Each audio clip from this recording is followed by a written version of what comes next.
আমি খুব এক্সাইটেড ছিলাম না ওরে মাই গড কি সুন্দরী নায়িকা। আমি এক্সাইটেড ছিলাম যে আমার জিলরুবা 2টা শো পাওয়ার কথা ছিল এত ব্যাড রিভিউর পরে। বাংলাকে আই থিঙ্ক লিড করে হচ্ছে পুরো পৃথিবীতে বাংলাদেশ। ঈদের আগ দিন পর্যন্ত আমাদেরকে কাজ করতে হয়েছে প্রিন্স। আমি যখন গল্প শুনেছি তখনই আমার মনে হয়েছিল যে, এবং যে গল্প যে পরিকল্পনা শুনেছি তখন আমার কাছে মনে হয়েছিল যে এইটা আমার জীবনের এই পর্যন্ত করা সবচেয়ে বড় সিনেমা হবে। হয়তো সময় স্বল্পতার কারণে আমি সেটা করতে পারি। আমি আমার টিমের পক্ষ থেকে, আমার প্রযোজক, আমার পরিচালক সবার পক্ষ থেকে আমি সরি চেয়েছি যে আমরা চেষ্টা করছি।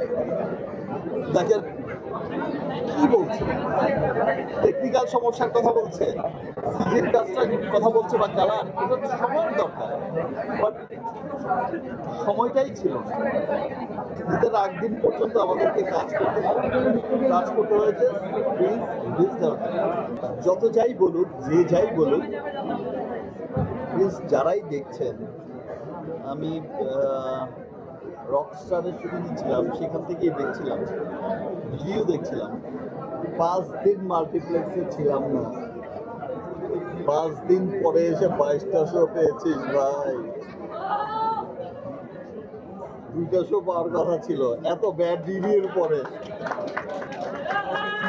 এটাই হচ্ছে মানুষের ভালোবাসা। আমি খুব এক্সাইটেড ছিলাম না ওরে মাই গড কি সুন্দরী নায়িকা। আমি এক্সাইটেড ছিলাম যে আমার জিলরুবা। তারপর আমার একটা নায়িকা তো শুট হয়নি, আর আরেকজন তো পাঠিয়েই দিয়েছে, পরি গান শুনি এখন। বাংলাকে আই থিঙ্ক লিড করে হচ্ছে পুরো পৃথিবীতে বাংলাদেশ, বাংলা ভাষাভাষী। তো দেখো আমরা এগিয়ে যাচ্ছি, আমাদের ছবি ইন্টারন্যাশনাল রিলিজ হয়, ইন্টারন্যাশনালি আমরা এগিয়ে যাব। আর এই ছোটখাটো ভুল থেকে আমরা সবাই একটু ধাক্কা থেকে এত কেন ডিজাস্টার হয়ে যাও বা এত কেন নিরাশ হয়ে যাও আমি বুঝি না। ছোটখাটো ভুল মানুষের জীবনে আসে বা ধাক্কা আসে, যেটা মানুষকে আরো সামনে নিয়ে মানুষকে চিন্তা করতে শেখায় যে না আমাকে আরো ভালো করতে হবে, এই ভুলগুলো শুনতে হবে।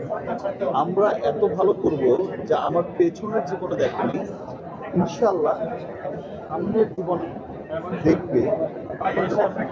প্রিয়তমার থেকে তো দেখেছো যে একটা নতুন ব্যাপার কোভিডের পরে।